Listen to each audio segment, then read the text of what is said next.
channel. So ngayon guys, yung i-vlog ko ngayon kung paano magluluto ng masarap na maruya. Ayan guys, maruya.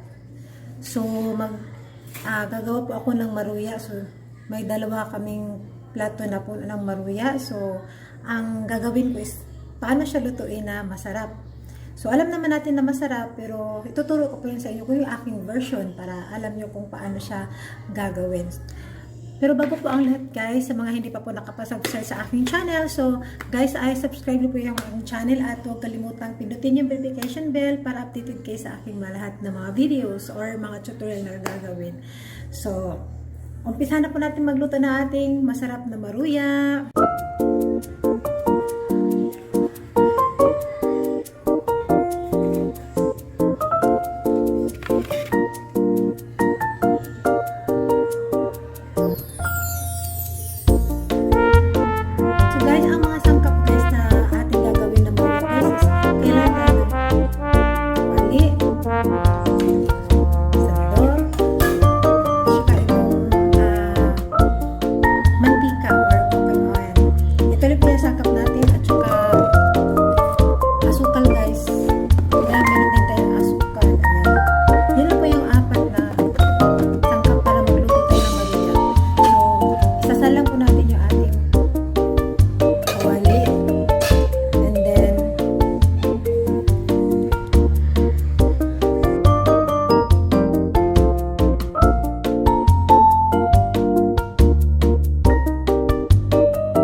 Ganito siya kasarap guys, yung ating maruya.